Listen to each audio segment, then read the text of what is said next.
RCR presenta Golpe a Golpe.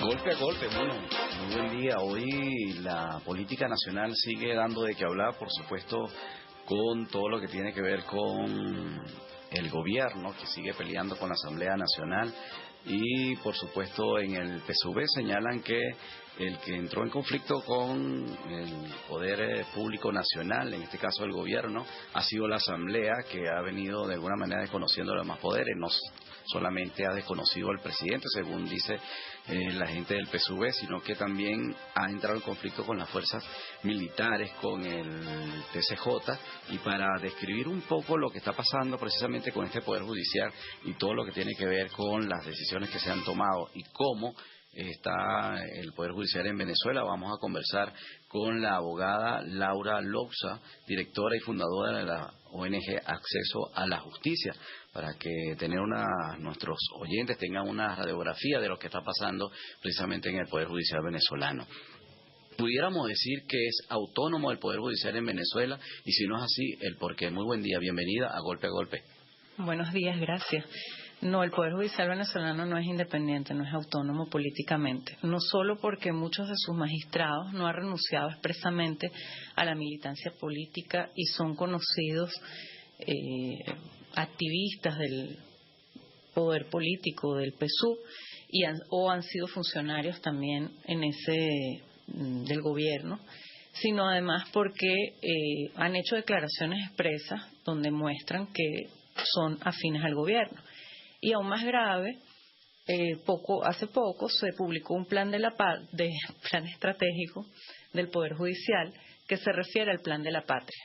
Por eso la confusión, disculpa. Digamos que se complementa el plan de la patria como el proyecto del sistema judicial venezolano. Sí, el Poder Judicial el año pasado publicó su plan estratégico 2013-2019. Extrañamente lo publicó en el 2015, pero dice que es desde el 2013.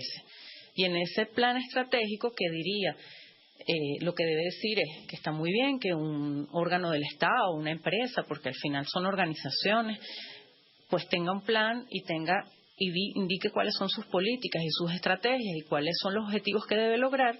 Pues se refiere al plan de la patria como norte u objetivo, y además se refiere al presidente Chávez, lo que en sí no es que sea malo, pero se supone que el Poder Judicial tiene que ser apolítico. Entonces no puedes referirte a un proyecto político específico, y además lo hace coincidir con el plan de gobierno, cuando los magistrados pues duran 12 años, algunos durarán más del 2019, depende cuándo han sido designados, otros menos. Entonces, hace mucho ruido eso, ¿no? Además, ese plan habla de políticas del gobierno como el punto y círculo, habla del poder popular como lo más importante. Entonces, son todas instituciones o figuras que realmente corresponden a lo que es el socialismo del siglo XXI y no simplemente a lo que establece la Constitución, que es pluralista, que es alternativa, y donde lo que priva es el Estado de Derecho y el Estado de Justicia. Es decir, que se está tomando como referencia el plan gubernamental, en este caso el plan de la patria, para la aplicación de justicia en Venezuela. Sí, bueno, de hecho la presidenta del Tribunal Supremo, en el 2013, hay una entrevista que ella tuvo en televisión, si no me equivoco, con José Vicente Rangel, y también en un discurso que ella dio, y ella lo dice expresamente, yo te puedo mandar la cita, y dice: el Poder Judicial ha estado trabajando para obtener los objetivos del plan de la patria y además debe profundizarlo. Entonces, no es una cosa que lo veas nada más en el plan estratégico, sino que ya lo ha dicho, lo habían dicho también antes del 2013, ya pues la magistrada, la presidenta anterior, Luisa Estela Morales, había dicho que se trabajaba para llevar a cabo el socialismo del siglo XXI o la política del gobierno y no necesariamente la Constitución. No es que lo dijo así en cuanto a la Constitución, pero después dijo que no hay separación de poderes, porque es un principio que ya no es válido en el mundo moderno, sino que en Venezuela el poder es uno solo. De hecho, fue algo muy escandaloso a nivel internacional. Entonces, ha habido declaraciones de varios tipos, también Francisco Torrealba, por ejemplo, que dicen, donde los magistrados dicen, no vamos a seguir la Constitución, sino el plan de gobierno, el socialismo del siglo XXI, y ese es nuestro norte fundamental. Es decir, que en la práctica pudiéramos decir que la Constitución está derogada, porque si privan los proyectos políticos, en este caso el programa de la patria y cualquier otra resoluciones que se le haya ocurrido a la Asamblea o a la anterior Asamblea y está siendo aplicado por el TCJ, implica de alguna manera que la justicia venezolana está sesgada, está politizada, o responde simplemente a los intereses del gobierno de turno.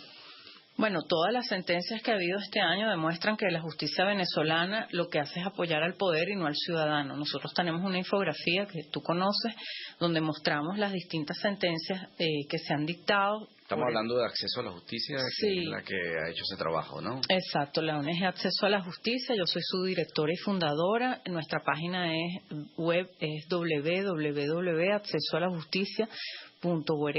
Y si nos pueden seguir por las redes, Acceso a Justicia, tanto en Facebook como en Twitter. Bueno, lo cierto sí es que el Tribunal Supremo ha hecho varias sentencias, la más, vamos a decir, grosera desde el punto de vista de la Constitución y la más preocupante desde el punto de vista de los venezolanos es la de la ayuda humanitaria, donde la Asamblea Nacional aprueba una ley de ayuda humanitaria y en esa sentencia se dice que la ley no va porque la Asamblea no puede obligar al Ejecutivo a dirigirse a órganos internacionales porque eso es una potestad del Ejecutivo, pero además en esa sentencia se dice algo increíble, que es que hay crisis, o sea, se reconoce la crisis, se admite la crisis, pero es el Ejecutivo quien tiene que resolverla a través del estado de excepción. Entonces allí lo que llama la atención es que el estado de excepción, sobre todo por la manera en que ha sido llevada, termina siendo una derogatoria, una suspensión de la Constitución. Entonces, ¿por qué no lo haces de una manera acorde a la Constitución, con la Constitución vigente, que es simplemente deja que venga la ayuda humanitaria? Y además, por otro lado, bueno, resuelve las cosas de una manera distinta al estado de excepción, que es lo ideal. El Plan de la Patria tiene un capítulo donde habla de los estados de excepción. Entonces, llama mucho la atención que se está gobernando por estado de excepción, con un estado de excepción además que también ha aprobado el tribunal. ¿No? Porque sí, allá se había vencido el periodo, incluso fue de alguna manera prorrogado más allá de los 90 días y evidentemente también está en entredicho desde el punto de vista jurídico ese estado de excepción en Venezuela. Es así. Hubo un primer estado de excepción que fue en enero, por lo menos a nivel del país, en agosto del año pasado en los municipios fronterizos. En enero, que duró 60 días porque era por emergencia económica, se prorrogó 60 días más.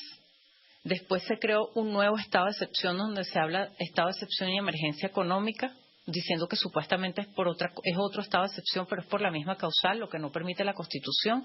Se prorroga por 60 días más y hay una tercera vez que es ahora en septiembre, donde se crea otro estado de excepción y me imagino que se volverá a prorrogar. Entonces, y el Tribunal Supremo, a pesar que la Constitución dice que no puede, le prohíbe pronunciarse si la Asamblea Nacional lo niega, se pronuncia y lo aprueba, lo que es completamente ilógico, porque se supone que si la Asamblea, el poder político dice no hay estado de excepción, no hay peligro para los venezolanos ni para la Constitución. Entonces el rol del Tribunal Supremo en su sala constitucional, que es protegernos y proteger la Constitución, no hay que hacer nada porque está protegida al no haberse aprobado el estado de excepción. No, y ella en cambio lo prueba. Entonces ahí tú ves que es una actuación muy rara porque va en contra de nosotros y de la Constitución. Entonces yo no diría, o sea, cuando yo te dije, bueno, es que ellos no hablan de la Constitución, es verdad, pero quieren hacer ver el Tribunal Supremo que está cumpliendo con la Constitución. Pero el plan estratégico, al hablar del Plan de la Patria y al hablar de acciones concretas que de hecho, ni siquiera hay una vez donde ellos dicen que su norte es la independencia judicial, cuando el norte del Poder Judicial debe ser la independencia judicial, hacer políticas para independencia judicial. No se menciona ni una sola vez esa palabra. Entonces ahí tú te das cuenta que algo no está bien. algo está pasando en el TCJ y precisamente es para coartar los derechos de los ciudadanos y más bien proteger los derechos y de alguna manera las prerrogativas del gobierno nacional. Sí, yo diría que más correcto es decir que es la prerrogativa, porque eso es otra interpretación un poco extraña. Por ejemplo, en la sentencia de la enmienda constitucional se dijo que el presidente prácticamente tenía derecho a gobernar. El presidente no tiene derecho a gobernar, es como si fuera un empleado, él se le elige y él tiene el poder en ese momento o la responsabilidad de gobernar, y si la gente que lo eligió, el pueblo, no lo quiere, pues él deja de, o lo hace mal, él deja de tener esa función, como cualquier trabajador, cualquier empleado. En cambio allí se dice que él tiene el derecho a gobernar. Los derechos los tenemos los ciudadanos, el Estado lo que tiene es poder y obviamente límites porque tiene poder, límites que es el derecho del ciudadano. Entonces hay toda una concepción equivocada de lo que es la base de un Estado democrático Ese y de es el derecho. derecho revolucionario, tal y como lo decía al principio el presidente Hugo Chávez. Estamos conversando con Laura Lousa, se dice aquí, Lousa, Lo usa, sí. directora y fundadora de la ONG Acceso a la Justicia. Usted señalaba que el TCJ ha venido aprobando algunas sentencias. Nos gustaría precisar cuántas sentencias ha aprobado hasta la fecha una vez que regresemos de Comercial a Identificar a la emisora. Ya regresamos con Golpe a Golpe. Usted escucha Golpe a Golpe por RCR 750 AM.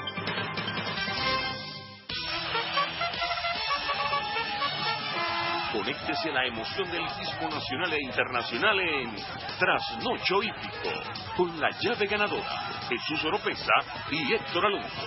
Estadísticas, entrevistas, pronósticos. Trasnocho Hípico, todos los miércoles, jueves y viernes a las 11 de la noche. Solo por RCR Deportes, 750 AM.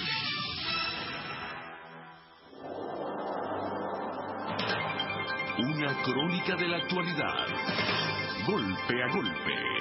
Solo por RCR. Regresamos con Golpe a Golpe. Hoy tenemos como invitada a Laura Lousa, directora y fundadora de la ONG Acceso a la Justicia. Y le dejamos una pregunta a Ida Comercial y es, ¿cuántas sentencias hasta ahora ha dictado el TCJ que de alguna manera afectan los derechos de los ciudadanos, pero favorece a lo que es la gestión de gobierno? Sí, son en total 30. Las más importantes son 24 de la Sala Constitucional, 3 de la Sala Electoral y 3 de la Sala Político-Administrativa. Aunque las que más conocemos son las de la Sala Constitucional y la de la Electoral. No digo yo como tal que conocemos, sino la que el público conoce porque tienen que ver con asuntos que están muy al día en la prensa o leyes que la Asamblea ha dictado y entonces el Tribunal Supremo no ha aprobado, como por ejemplo la ley del cestatique con el tema de los jubilados y pensionados, un caso muy famoso, o la de la ayuda humanitaria, o el caso de la resolución que fue dictada hace unos años por el Ministerio de la Defensa que dice que que no se puede sobre el uso de las manifestar. armas en las manifestaciones públicas. El uso de las armas en las manifestaciones públicas y el 13J lo autoriza. Y dice Exacto, han tenido más implicaciones públicas porque de alguna manera también han tenido que ver con la actuación de la Asamblea, el conflicto que hay entre la Asamblea y el TCJ. Sí, nosotros tenemos una infografía en la página, en la parte de multimedia, si uno se va allí a infografías, y hay una infografía que se llama ¿Cómo ha afectado el TCJ a los derechos de los ciudadanos? Entonces allí se puede ver las sentencias y los temas, sobre todo nosotros dijimos el venezolano no tiene derecho entonces a recibir ayuda internacional, humanitaria internacional, a disfrutar de una pensión o jubilación digna e igual al salario mínimo vital, porque si todos los trabajadores pueden recibir cestatique, porque un pensionado, un jubilado no tiene ningún sentido. O sea, eso no se ¿usted entiende. concibe que el sistema de justicia venezolano debería de alguna manera buscar beneficios para los ciudadanos? En este caso lo que se hace es con la sentencia es de alguna manera reducirlo o desconocer los derechos constitucionales de los venezolanos. Claro, es que no es que debería, es que ese es su rol, o sea, lo dice en la Constitución. Dice que es el 334, dice que el juez tiene como rol proteger la integridad de la Constitución y proteger al ciudadano y los derechos, es su rol. Y además lo que llama más la atención es que el gobierno se ha ufanado, sobre todo durante el gobierno de Chávez decía, y había efectivamente una demostración en ese sentido, había una gestión que habían protegido los derechos sociales y económicos y culturales de los venezolanos, que era un gobierno que se había ocupado de eso, por eso el tema de socialismo, ¿no? Pero ahora vemos como hay sentencias como esta que estoy mencionando, el Cestatique, donde básicamente vulneran un derecho social importantísimo y un derecho económico como el derecho al trabajador y luego el derecho a la vejez, y entonces no le aprueban Cestatique a las personas que se jubilan o se pensionan. Y a los adultos mayores. Entonces eso es una cosa muy grave, ¿no? Pero además es que en este caso el oficialismo ha señalado que la Asamblea aprobó esa ley sin tomar en consideración los fondos o los recursos donde pudiesen de alguna manera utilizarse para pagar eso. Y sí, lo que dijo una actuación irresponsable por parte del Parlamento. Sí, allí lo que dijo el Tribunal Supremo es que el informe que había hecho la Asamblea Nacional sobre la viabilidad económica de ese pago no era válido y que toda ley que apruebe la Asamblea Nacional tiene que tener un informe de viabilidad económica del Ejecutivo. La Constitución no dice eso, dice que es de la Asamblea Nacional. Y bueno, y sabemos que el Ejecutivo ha estado gastando dinero en cosas como cuando el cumpleaños de Fidel u otras cosas que realmente... Que no pasan por ningún control. También. No solo no pasan por ningún control, sino que entonces es verdad que no hay plata para pagarle a la gente. O sea, uno duda, porque hay muchos gastos que se han hecho, que son noticias, donde tú ves que entonces, si la Asamblea hizo un informe basado más en la ley de presupuesto que aprobó la Asamblea anterior, es que el dinero está.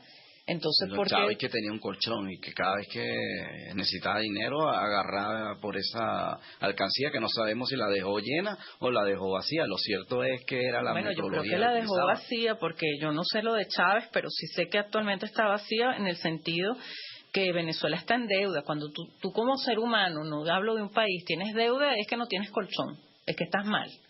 Entonces, claro, por eso es que vemos al presidente tratando de que los precios petroleros vayan arriba y por eso lo vemos haciendo las giras internacionales. Pero me gustaría precisar ese tema de cómo las leyes o las sentencias que ha dictado el TCJ afectan a los ciudadanos. Sí, hay una muy importante, hay una que la gente normalmente no toma tan en cuenta. Por ejemplo, hay una ley que quería aprobarse sobre los controles que debe haber relación con el Banco Central de Venezuela y para garantizar su autonomía.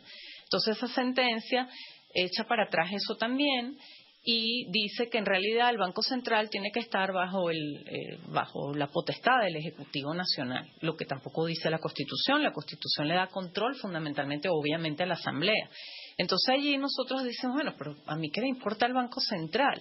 Es que el Banco Central es el que regula la economía, es el que hace que haya una política económica no deficitaria, es el que hace que no haya inflación, es el que establece la balanza de pagos, todo. Entonces, claro, esa es la sentencia más importante, porque si el Banco Central depende de lo que le diga el Ejecutivo y el Ejecutivo pues no está pendiente de esa parte de salud, pues nosotros tenemos la inflación que tenemos. Y la inflación es el peor impuesto, porque lo pagamos todos, pobres, ricos, todos, clase media, todos los ciudadanos lo pagan. Y es un impuesto que te acaba. Nosotros somos la inflación más alta del mundo. Entonces, todo lo que estamos viviendo, además de la escasez, también hay algunas cosas que se consiguen, pero la gente no las puede comprar. Y sabemos que las cifras de pobreza son de un 80% en este país. Entonces, ¿qué significa eso? O sea, ¿qué significa aprobar leyes que en definitiva lo que hacen es afectar a los ciudadanos? Claro, bueno, sentencias, porque estos son sentencias del Tribunal Supremo que a su vez no aprueban leyes de la Asamblea Nacional, que por lo menos aparentemente están bien formuladas y van a poner fin a esta situación, porque esta situación que estamos viviendo a nivel político, el problema es político en el sentido que mientras no cambie la política del gobierno, no puede haber un cambio económico ni social. Entonces, por eso es que tratan de impedirlo, que haya un cambio electoral aquí en el país. Pero obviamente los problemas graves para el ciudadano común, para todos nosotros, no es el problema político. A la gente al final no es que le importe tanto si es Chávez o si es chavista o si no es. Lo que le importa es tener su comida, tener su tranquilidad, tener su casa, tener su educación para sus hijos, tener su futuro. Eso es lo que nos interesa a todos los ciudadanos. Que las instituciones funcionen. Entonces, para que eso ocurra, tienen que funcionar las instituciones y sobre todo la economía. Hay países donde no hay tanta libertad y sin embargo la economía funciona. Yo no es que estoy diciendo que no eso... No es que usted está abogando que aquí no haya libertad. No, usted, no, para nada. Laura Lo que Burka, quiero No, todo lo contrario. Está exigiendo que también que haya acceso a la justicia y que haya libertad y además que las instituciones funcionen, ¿no? Claro, sobre todo nosotros como ONG, que para nosotros es básico el Estado de Derecho y somos observatorio del Poder Judicial. Y sin Poder Judicial no hay justicia ni hay derechos, porque los derechos que están en la Constitución, si tú no tienes dónde ir a reclamarlos,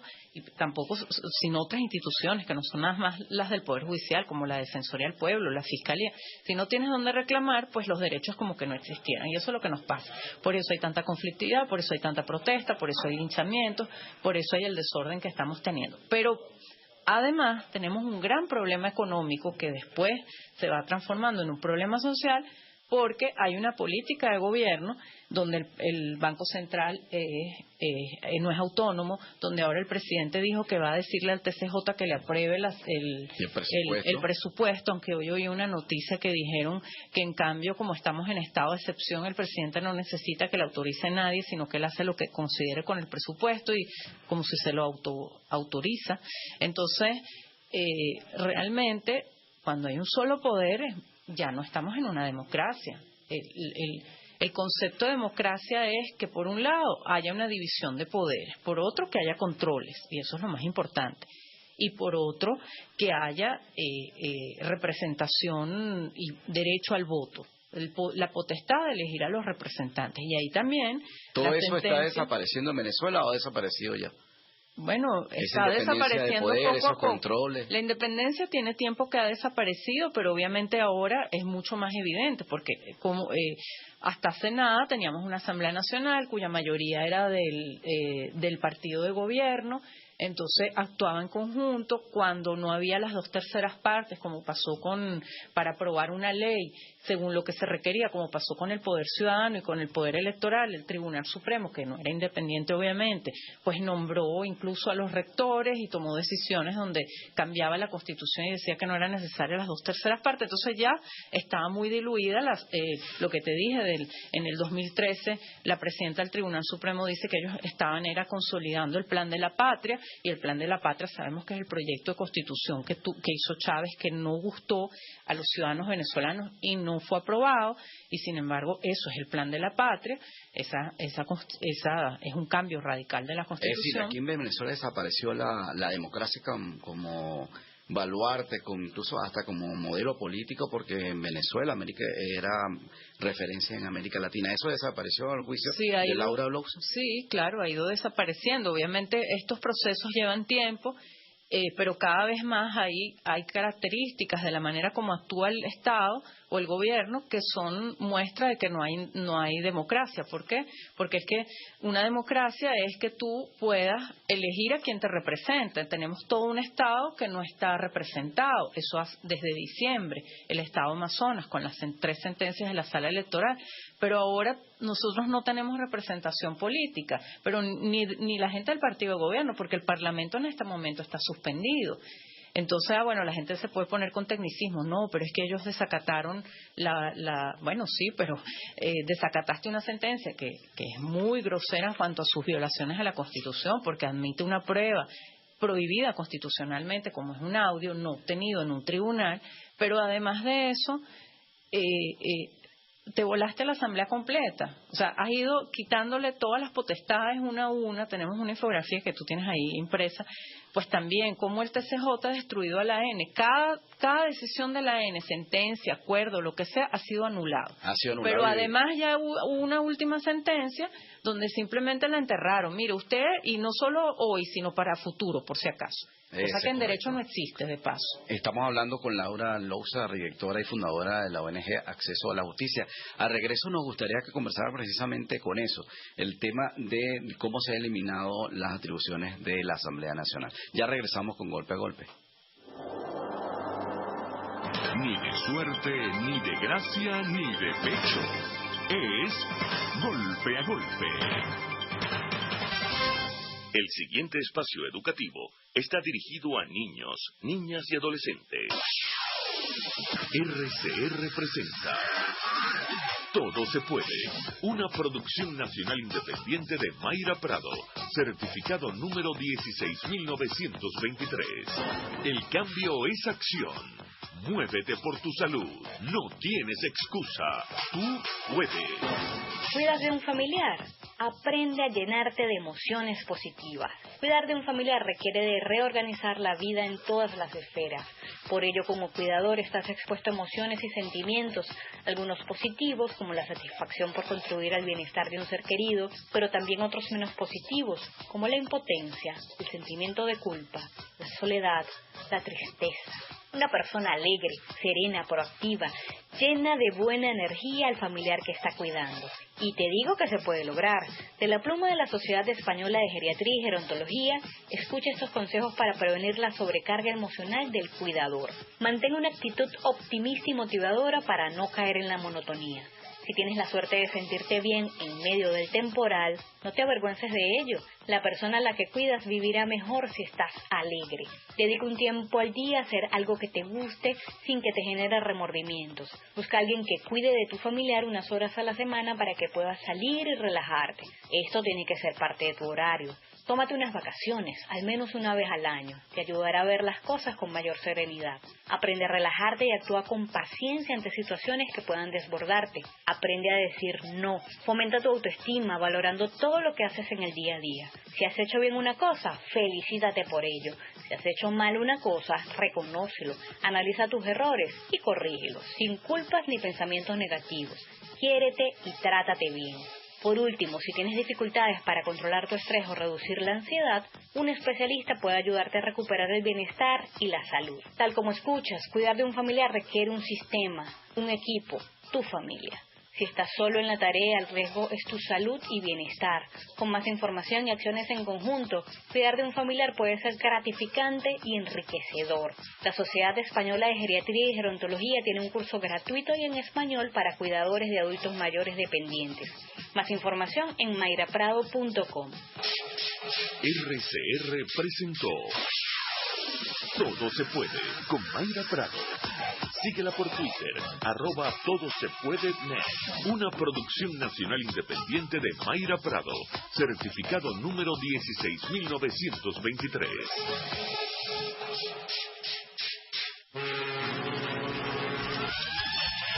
Nuestra nave turca dejará sentir todo su poder en el encuentro de hoy entre Navegantes del Magallanes y Águilas del Zulia, en vivo, desde el estadio Luis Aparicio el Grande en Maracaibo, a las 3:50 de la tarde.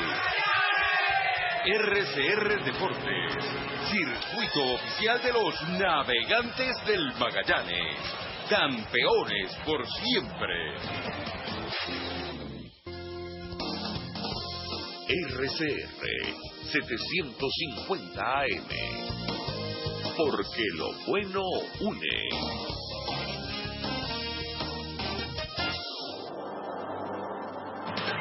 Golpe a golpe, el cuento completo entre lo irónico, lo serio y lo ácido. Regresamos golpe a golpe con Laura Lousa, directora y fundadora de la ONG Acceso a la Justicia, y le preguntaba cómo el TCJ ha venido liquidando a la Asamblea Nacional. No solamente el hecho de haber dictado 27 sentencias, ya 30 sentencias, de las cuales la mayoría tiene que ver precisamente con la actividad parlamentaria, no solamente porque ha derogado algunas leyes, sino porque le ha desconocido algunas de las atribuciones. En ese sentido, ¿está prácticamente la Asamblea eliminada por el TCJ de manera a la fuerza o de facto? Sí, está eliminada. Bueno, por una sentencia, pero si la sentencia no tiene ningún contenido jurídico, sino contenidos políticos, obviamente que es de facto. Evidentemente. Bueno, si los magistrados también son de facto, ¿qué queremos esperar, no? Tenemos de los 13 elegidos en diciembre, 10 no cumple con los requisitos constitucionales. Y en realidad ninguno debería ser magistrado porque fueron elegidos por un procedimiento que no está ni en la ley ni en la Constitución. Entonces, la mitad de los magistrados, prácticamente el Tribunal Supremo, no cumple con los requisitos o ha sido elegido de manera inconstitucional. Por ejemplo, estamos hablando de Gladys Gutiérrez, que hoy es la presidenta del TCJ, Juan José Mendoza, Calixto Ortega, que de alguna manera han tenido que ver con la gestión del gobierno. En el caso de Gladys Gutiérrez, por ejemplo, fue procuradora y embajadora de Venezuela en España, y en el caso de Juan José Mendoza y Calixto Ortega fueron diputados del Partido Socialista Unido de Venezuela, y por supuesto también Calixto Ortega fue vicecanciller para Europa y encargado de los negocios con la Embajada de Estados Unidos, y también Luis Damiani Bustillo, que fue viceministro de Desarrollo Académico de la Universidad Bolivariana, y por supuesto algunos otros integrantes que han estado ligados de alguna manera con el partido de gobierno. Si uno se preguntara ¿qué puede pasar con esas decisiones de TCJ a nivel internacional? ¿Hay alguna forma de decir que ha habido alguna violación no solo a la Constitución, sino a todo el tratamiento jurídico venezolano, a toda digamos, el reconocimiento a todas las demás instituciones venezolanas? Sí, efectivamente esa designación de los magistrados viola hasta el reglamento interior y debates de la propia Asamblea Nacional, a pesar de que fue la Asamblea anterior la que hizo esa designación, pero violaron todo. La hizo última hora, violó todos los... ahorita el Tribunal Supremo insiste mucho en cada decisión que toma la Asamblea, que si acata o no el reglamento y tal, pero es que la anterior y la misma, y que además fue por la que nombró a muchos de esos magistrados, violó ese reglamento, ¿no? Entonces, ¿por qué violó el reglamento, violó la Constitución? ¿Por qué no te pronuncias sobre eso? Y si te pronuncias sobre, de hecho, hay una sentencia escandalosa también donde se pronuncian sobre el hecho de la designación de ellos mismos. Entonces, lo que hicieron ahí... Ellos se avalaron. Sí, ellos lo que hicieron fue que los nuevos designados, que eran 3, no firman. Entonces eso también muestra desconocimiento jurídico, porque tú no puedes no firmar. Bueno, no sé si es desconocimiento o una jugada, porque, yo no firmo, entonces como no firmo, no soy parte, entonces se puede dictar la sentencia donde se dice, allí no pasó nada, la designación es válida. Pero entonces...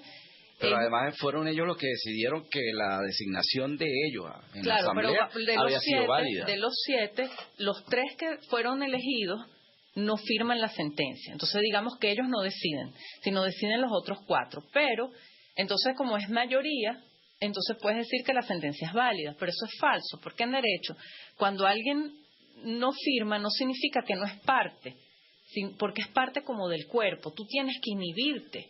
Y dejarlo expresamente claro allí, que te inhibiste, porque hay un conflicto de intereses en este caso. Si no, la sentencia es nula. Entonces, exacto. Entonces allí... significa que no confían en los suplentes tampoco, ¿no? Porque si no hubieran hecho las cosas bien jurídicamente, que es inhibirse, se nombra un suplente y toman la decisión. En cambio, el suplente no aparece inhibición y dice, no, pero es que ellos no fueron parte porque no firmaron. Pero el no firmar es como un requisito importante, pero más formal. Así que todas esas sentencias son nulas. Bueno, esa en particular sí, porque allí, si no la firmaste, que es un requisito importante, y además no te inhibiste, siendo obvio que es sobre ti, esa sentencia no tiene ningún valor. Entonces, esa sentencia es nula. Las demás, si dijéramos que el procedimiento es irregular, inconstitucional, como ya varias veces ha dicho la Asamblea, y que de verdad lo es, porque debió ser nombrados por la nueva Asamblea, pues automáticamente todas esas sentencias se ¿Qué se pudiera hacer? ¿Qué debería hacer en este caso? No sé si la Asamblea, no sé qué poder pudiera actuar para tratar de corregir esa situación, o simplemente habrá que esperar el cambio de modelo político en el país para poder hacer algo. Es muy complicado, porque el Tribunal Supremo ya de hecho desde que empezó la nueva Constitución fue autoatribuyéndose una cantidad de funciones que no están en la Constitución, como la Sala Constitucional en particular, y después la Ley Orgánica del Tribunal Supremo del 2010 viola de manera importante la Constitución, no solo en cuanto a la designación de los magistrados, que también el requisito ahí es inconstitucional al meter diputados en ese procedimiento cuando era la sociedad civil que tenía que estar, sino que además le da potestad al Tribunal Supremo y la Sala Constitucional, que la transforma en una especie de Dios en el país, y entonces obviamente estamos presos en esa situación si queremos seguir los caminos democráticos, y sobre todo del Estado de Derecho, donde es la Sala Constitucional la última que tiene la palabra. Ahora, hay un artículo de la Constitución que dice que si hay un poder que toma decisiones absolutamente inconstitucionales, no se pueden seguir, y el que las siga puede tener responsabilidad. Pero el problema es que en la práctica, ¿cómo manejas eso? Aquí no quedan sino las instancias internacionales, pero también las instancias internacionales tienen, como sabemos, más un tema de recomendaciones. Evidentemente hay algunas cosas más importantes, como sería la aplicación de la Carta Democrática, con una suspensión de Venezuela y una obligación a un diálogo y posibles elecciones, pero también eso tiene sus riesgos, porque si no se logra el objetivo, simplemente quedamos fuera de la Carta de la OEA, y eso sería todavía peor, porque entonces no tenemos ningún amparo internacional. Entonces es muy complicado, porque las cosas están pensadas dentro de un marco del Estado de Derecho y del derecho. El gobierno ha tratado algunos dicen que esto es una autocracia legalista, ha tratado de seguir las formas del derecho, cada vez se desprende más. Cuando tú me preguntas sobre la democracia, el meter preso a gente sin identificarte, secuestrándola, son desapariciones forzadas, aunque sean por hora, sin orden judicial, con órganos que no tienen potestad para hacerlo, el tener ciudadanos como son los CLAP, que les da potestades de orden público, el tener las Fuerzas Armadas, el Ejército en las manifestaciones en vez de la policía, que es lo que dice la Constitución, y darle uso de armas contra los ciudadanos, el tener militares en colas de supermercados para comprar comida, el tener máquinas para controlar lo que comes y no comes y compras. Hay un control social allí, ¿no? Se parece mucho a una dictadura y muy poco a una democracia. Democracia es libertad. Claro, usted le dio otro nombre, usted le llama autocracia legalista. Sí, es una autocracia, es un gobierno que no es democrático, pues, donde es autocrático, es decir, autoritario. Y en realidad esto es un totalitarismo. Obviamente todavía hay muchos espacios dentro de todo, en el sentido, bueno, aquí estamos hablando, hay muchas cosas, gracias a Dios. Es como para lavarse la cara. A lo mejor permiten algunas libertades para que la gente no diga, no, tú no estás en dictadura, tú de alguna manera te puedes expresar, puedes criticar al gobierno. Es que yo creo que en el gobierno hay gente que es socialdemócrata. Yo no diría nombres y apellidos. Yo creo que Chávez proponía una socialdemocracia y por eso tuvo tan popularidad. El venezolano es socialdemócrata de corazón. Eso que dicen de la derecha es muy relativo. Hay muy poca gente de derecha de verdad en este país. La gente aquí tiende a ser, y hay un estudio muy bueno sobre eso, entre otros de Virtuoso, Ángel Álvarez y Virtuoso, un libro, donde hacen un análisis. El venezolano es socialdemócrata. Ahora, el tema es, fíjate que después siempre el que representa, hoy hemos tenido un partido copellano, un partido adeco, son los dos socialdemócratas, el uno socialcristiano, el otro socialdemócrata. Y eso no desapareció con el chavismo, ya no hay una nueva ideología, es que porque la gente no hay una nueva visión sobre la democracia en el país.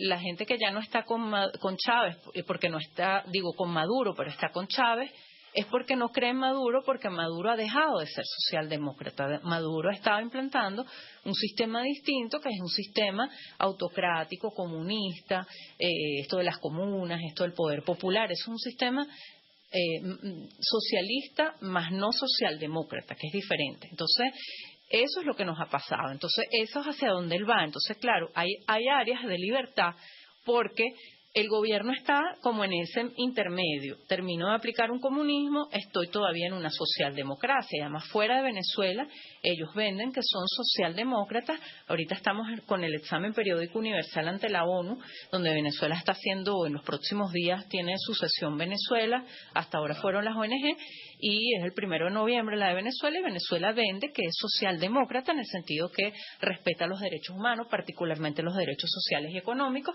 Sí, pero que los derechos humanos incluso se discuten en todo el país, hay un programa... Que hay consultas, exacto, la participación democrática, la participación de la sociedad civil. Nosotros sabemos que el poder popular no es participación democrática, es algo donde tú tienes que decir que haces parte de un sistema político y de una ideología. Entonces, obviamente, cada vez más estamos yendo hacia otro esquema y por eso cada vez más estamos fuera de la Constitución, porque la Constitución es socialdemócrata. Entonces... y el gobierno no lo es. Bueno, estamos conversando con Laura Louza, directora y fundadora de la ONG Acceso a la Justicia. Vamos a identificar a la emisora y ya regresamos con Golpe a Golpe, y que estaremos hablando también con el politólogo Carlos Raúl Hernández para Quinta Carmen, también aquí con la abogada y directora y fundadora de la ONG Acceso a la Justicia, Laura Loxa. Ya regresamos.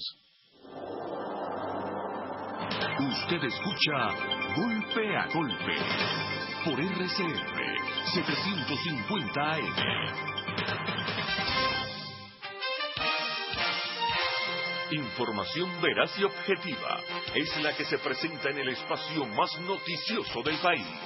Entrevistas con los principales actores de la realidad local, regional y nacional. 9 de la mañana es la hora de la información. Informe RCR, de lunes a viernes, por RCR 750 AM.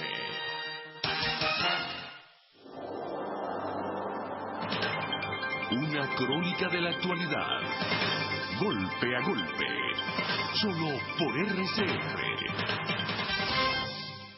Golpe a golpe. Bueno, estamos conversando acá en el estudio con Laura Loxa, directora y fundadora de la ONG Acceso a la Justicia, pero también vía telefónica tenemos a Carlos Laura Hernández, politólogo, sobre la situación política del país. Algunos dicen que estamos en una dictadura, uno lo llama autocracia legalista, por darle a lo mejor una definición sociológica, no sé cómo llamarla, pero de todas maneras hay una situación bastante crítica en el país. ¿Cuál es el análisis que hace Carlos Laura Hernández? Bueno, es cierto eso que tú estás diciendo. Nosotros vivimos una dictadura del siglo XXI, como se le llamó hace un par de años, que hubo un debate sobre la naturaleza de este régimen. Es una dictadura del siglo XXI en el sentido de que se adecua mínimamente a algunos patrones que impiden que internacionalmente se le vea como una dictadura declarada. Todavía hay ciertos elementos de libertad de prensa sumamente limitados, pero están ahí. El hecho de que estemos hablando en este momento por esta vía, existen procesos electorales. Es decir, ahora, que guarda cierta forma. Ellos están llegando a un punto en el que eso se puede desmoronar, porque ya incluso algunos voceros internacionales lo han señalado. Si el gobierno suspende las elecciones de gobernadores, como parece que de hecho están suspendidas, ya se le empieza a ver internacionalmente la verdadera naturaleza autocrática del régimen. Ya no hay la excusa que tenían de que, bueno, ¿cómo puede haber elecciones puede haber una dictadura si acaba de unas elecciones en las que ganó la oposición? Es decir, esas coartadas de una dictadura del siglo XXI, pues están terminando, porque ya no les importa guardar la forma. Para ellos es dramática. Cualquier proceso electoral que convoquen lo van a perder de manera abrumadora. Ya la represión a las manifestaciones opositoras es cruda, y conjugada con lo anterior tienden a tejer un panorama muy claro para la opinión pública. Sobre todo, cuando digo la opinión pública internacional, me refiero a los factores políticos internacionales. Es decir, que ya no les importa guardar la forma, sino que simplemente están poniéndose al descubierto en la opinión pública nacional e internacional. Ya no tienen cómo guardarla. Es decir, antes tenían ese mecanismo que le aplicaron a la oposición, por ejemplo, en el caso de la alcaldía metropolitana. Bueno, que se ganaba la alcaldía metropolitana, entonces le nombraban una especie de protector, como lo llamaban, a Caracas, unos gobiernos paralelos, y al mismo tiempo despojaban a la alcaldía de sus atribuciones. Eso lo han venido haciendo de una manera brutal con las gobernaciones y las alcaldías donde triunfó la oposición. Pero ya eso no basta, porque si pierden todas las gobernaciones, bueno, la verdad es que la posibilidad de hacer ese tipo de cosas se les reduce al mínimo, ya no tiene mucho sentido. Además, el propio hecho electoral sería el más rotundo de los referendos revocatorios, que gane la oposición 20 o 21, 22, 23 gobernaciones, sería una revocación de hecho incontrastable. Claro, es perder, digamos, todas las regiones. Debe ser por eso que no se quieren medir. Y el argumento es que no hay recursos en el país, que hay una situación de crisis económica. ¿Es válido ese argumento? Bueno, el hecho es que en Venezuela ciertamente no hay medicina, no hay comida, no hay recursos de ningún tipo, pero la responsabilidad directa de que eso sea así es el gobierno revolucionario, y mientras el gobierno revolucionario está ahí, no va a haber medicinas ni alimentos para nadie. Es decir, que siendo, como nadie lo discute, la alimentación y la medicina la primera prioridad, esa prioridad es imposible si Maduro sigue gobernando o cualquiera de los representantes de esa monstruosa degeneración revolucionaria que hemos tenido. Carlos Raúl Hernández, o hay la posibilidad de que el TCJ anule el revocatorio, pero además anule la posibilidad de que los parlamentarios gocen del fuero legislativo, es decir, de la inmunidad parlamentaria con la cual ellos actúan frente a cualquier desmán por parte del Estado venezolano. Bueno, pero es que de un grupo tan descalificado moral y técnicamente como eso que llaman el Tribunal Supremo, que no es más que la agencia de trabajo sucio del gobierno de Maduro, igual que el CNE, se puede esperar cualquier cosa, y de hecho se está esperando para hoy o para el jueves, no recuerdo, se está esperando esa doble sentencia que involucraría tanto la eliminación de la inmunidad parlamentaria, lo que va a producir un escándalo mundial, como la eliminación del referéndum revocatorio, que va a provocar otro escándalo mundial.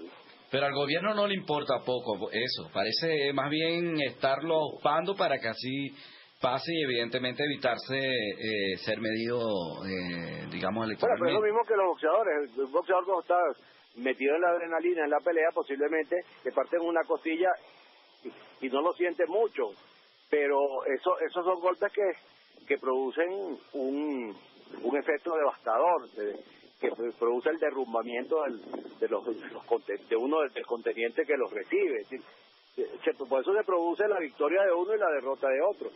Yo creo que estas decisiones, que ellos dicen que no le importa, pero en un contexto de un 85% del país rechazándolo, sí va a importarle y sí va a traerle muy serias consecuencias. Estamos hablando con Carlos Raúl Hernández vía telefónica, pero acá en el estudio tenemos a Laura Loxa, directora y fundadora de la ONG Acceso a la Justicia. ¿Usted cree realmente que el gobierno se atreverá a desconocer prácticamente el derecho de los venezolanos a revocar un mandato? Bueno, me llama la atención lo de que no le importa internacionalmente. El gobierno, por lo menos ahorita, está en un examen que se llama Examen Periódico Universal en la ONU y ha movido muchísimos recursos allá. Nos cuentan ONG, vamos a decir, grandes amigas de Provea, las que incluso en el Mazo Dando nombraron. Y la verdad es que el gobierno mueve mucho dinero para eso, mucha gente.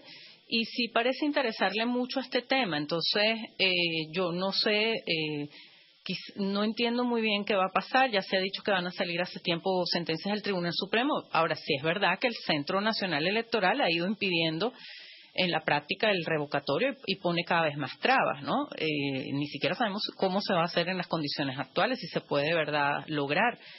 Pero internacionalmente sí hay interés, porque además el gobierno está buscando recursos para inversión aquí, para explotación de determinados bienes o lo que sea, y socios, y le interesa pues hacerlo porque sabe que de todas maneras algunas cosas hay que mantener, ¿no? Aunque sea básicas, algún servicio básico de luz, de agua, qué sé yo.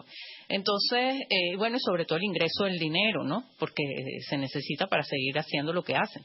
Entonces yo creo que es relativo, pero efectivamente lo que dice Carlos Raúl es cierto. Parece que cada vez les importa menos o que cada vez más van más allá. Cuando yo dije autocracia legalista, quiero decir que siguen unas formas legales, tratan de hacer ver que siguen la Constitución. Yo creo que en ninguna época de Venezuela habíamos estado tan claros quién es el Tribunal Supremo, qué es el Poder Ciudadano. Antes esas cosas no importaban, a nadie, a un ciudadano común eso no le importa. Ahorita todos estamos pendientes de eso. Y este gobierno se ha dedicado a hablar todo el tiempo de eso, y Chávez también, con la Constitución en la mano. Eso está bien, pero cada vez la violas más, ¿no? Entonces ese es el problema. Carlos Raúl Hernández, ¿qué puede hacer la oposición o los ciudadanos frente a estos desmanes por parte del TCJ y del gobierno mismo? Bueno, yo creo que la oposición viene actuando bien, y por cierto, estoy plenamente de acuerdo con eso de la autocracia legalista. Me parece una frase que cierra brillantemente lo que está pasando. Yo creo que la oposición está actuando bien, por lo que he visto de las comparecencias de algunos dirigentes. Y es bueno llamar a la gente simplemente a seguir en la pelea. vamos a recolectar las firmas en los días señalados. Sabemos que el gobierno hará lo imposible, todo lo que esté en sus manos y en las manos del CNE y el tribunal para impedir que eso se dé, y luego si se recogen harán también lo imposible para invalidarlas, lo mismo que se produjo en la primera etapa, ¿no? Ahora, el punto es que yo creo que la gente no debe en ningún momento ni deprimirse ni perder la confianza, porque este gobierno está clínicamente muerto. Esto no es un gobierno, esto es un grupo de sobrevivientes, de náufragos que luchan desesperadamente por asirse a una tabla para llegar a enero. Mi manera de ver las cosas es que ellos saben que el gobierno está liquidado, que no tiene futuro, tratan de llegar a enero, impedir el referéndum revocatorio para no salir de cuajo del gobierno. Y entonces el año que viene, pues, a través de otros mecanismos que yo creo que van a ser la intervención más enérgica de los mediadores, del presidente de los Estados Unidos, de los organismos internacionales, del Vaticano, buscar entonces la salida del gobierno, pero en medio de un proceso para ellos, que ellos suponen menos traumático y menos radical. Es decir, que tú crees que andan buscando una negociación. Yo, como se ha producido en la enorme mayoría de las dictaduras, por lo menos que yo conozco. Carlos Raúl Hernández, te repregunto, ¿crees que la gente del gobierno está buscando alguna negociación a nivel internacional? Bueno, no, yo creo que ellos tienen sus apoyos internacionales, pero cada día son menores.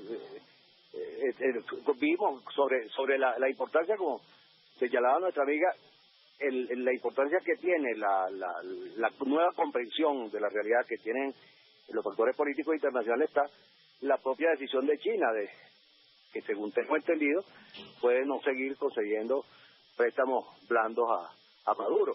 Y son síntomas de un deterioro que les hace, que expresa que están perdiendo progresivamente los apoyos que tenían y le quedan cada vez menos, aunque el gobierno hace esfuerzos sobrehumanos por reconstruir esa red de, por cierto, estados sumamente cuestionados en el mundo para que lo soporten. Pero yo creo que independientemente de todo esto, este gobierno, repito, está clínicamente muerto. Le late el corazón porque está vinculado a una máquina que es un sector de la Fuerza Armada, y esa está vinculado por dos cables que son el CNE y el tribunal. Bueno, agradecemos a Carlos Raúl Hernández, politólogo. Gracias a ustedes. Y también a Laura Louza, y me gustaría preguntarle rapidito, ¿cuánto crees que le queda al gobierno? Lo pregunto porque las mujeres son muy intuitivas. No tengo ni idea, ojalá supiera. Estaría más tranquila a lo mejor o más intranquila, no lo sé. Bueno, agradecemos a toda nuestra audiencia por seguirnos en Golpe a Golpe. De esta manera nos despedimos y por supuesto mañana estaremos nuevamente Fausto Mazoy y Hernán Lugo Galicia quien les habló.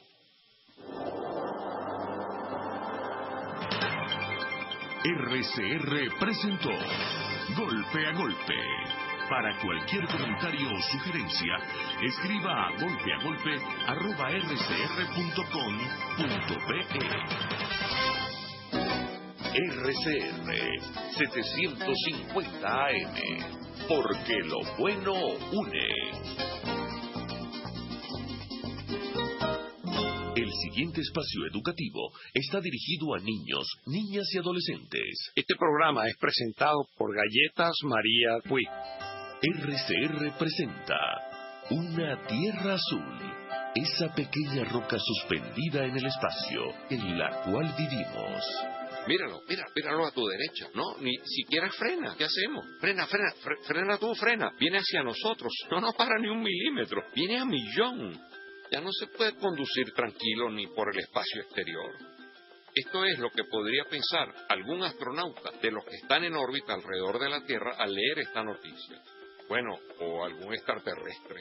Y es que muchos satélites, gracias a Dios no tripulados, han chocado entre sí, tal como un choque de automóviles en una esquina peligrosa cualquiera, pero allá arriba, en las alturas de la atmósfera terrestre.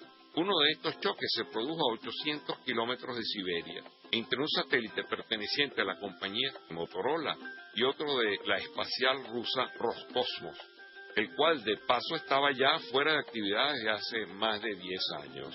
Y contando con toda una red de computadoras que siguen tanto a los satélites activos como a los inactivos y hasta los pedacitos que flotan solitarios, pues nada, ¡zas!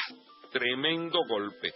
No se sabe qué provocó la colisión, quizás un desperfecto en los radares, o la falta de señalización, o una falla en los frenos, pero el choque se produjo a solo 28.000 kilómetros por hora, lo que quiere decir que ambos artefactos se desintegraron en 1.000 millones de pedacitos. Este hecho plantea algunos problemas. Por ejemplo, el más inmediato es que alguno de estos fragmentos golpee a la Estación Espacial Internacional. Sin embargo, un portavoz de la NASA, John Jumbrick, afirmó que la posibilidad de una colisión con la Estación Espacial son casi nulas. No sé por qué será, pero eso no me tranquiliza en lo absoluto. El telescopio Hubble también está allá arriba. ¿No es así? El segundo problema que se plantea a raíz de este accidente de tráfico es algo mucho más complejo. Se podría resumir en la pregunta sobre qué hacer con toda la basura espacial que está dando vueltas alrededor de la Tierra. Por décadas hemos estado enviando satélites, sondas, naves al espacio exterior, y muchas de ellas, luego de cumplido su misión o no, han quedado obsoletas y siguen dando vueltas viajando por el inmenso espacio exterior. Pero otra parte de esas misiones es basura espacial que continúa y continuará orbitando alrededor de la Tierra con el riesgo de que ocurra accidentes similares a este, hasta que alguien encuentre alguna solución al problema. Ya nos estamos acostumbrando a los anuncios sobre la caída de satélites viejos a Tierra. Atención, atención. Hoy se espera de la caída de un satélite de 700 toneladas sobre Venezuela. Y luego con una sorprendente precisión nos dicen, puede caer en alguna parte, a cualquier hora, y rematan, y puede tener partes radioactivas, y ahí quedó eso. Cuando cierras los ojos y viajas en el tiempo. Cuando el sabor te transporta a otro lugar. Cuando el olor te hace recordar momentos únicos.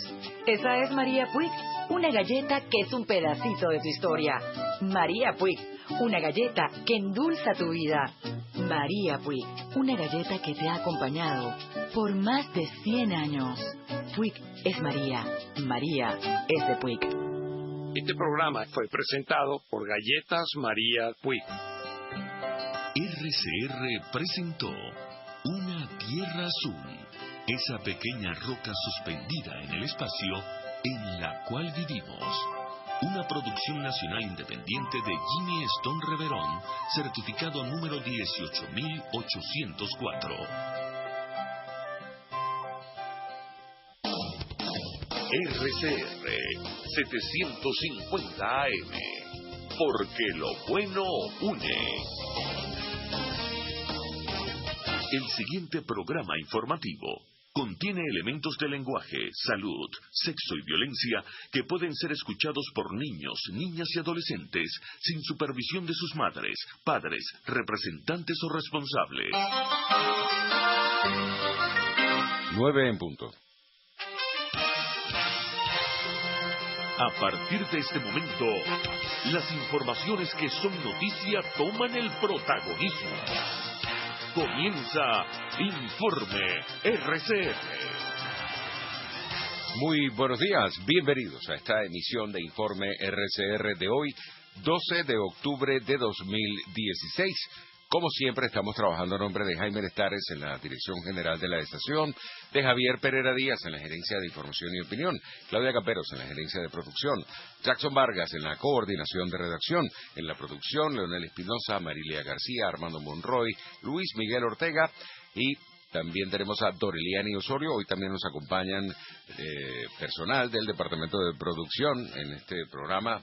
Y tenemos a Pablito Rondón en la dirección técnica. Les habla Argenis Barreto. Saludos a quienes nos ven en Venezuela y en cualquier parte del mundo a esta hora a través de la página de internet rcr.tv. Y el punto de contacto más directo entre ustedes y nosotros, que es el Dilo 3456. Usted envía un mensaje de texto desde su celular y llega directamente a la cabina de transmisión. Vamos a iniciar el día de hoy, este informe RCR, con Miguel Ángel Rodríguez, conductor del programa La Entrevista, que llega a ustedes todos los días de 6 a 7 de la noche a través de rcr.tv, 750 AM, también Radio Mundial 860 AM en San Cristóbal, estado Táchira. Muy buenos días. Miguel Ángel, por supuesto, se encuentra allá en San Cristóbal en estos momentos en el estado Táchira y quisiéramos de primera mano que nos contaras cómo está el ambiente de allí con respecto a esta actividad que ha convocado la Mesa de la Unidad Democrática para el día de hoy. Buenos días, Miguel Ángel.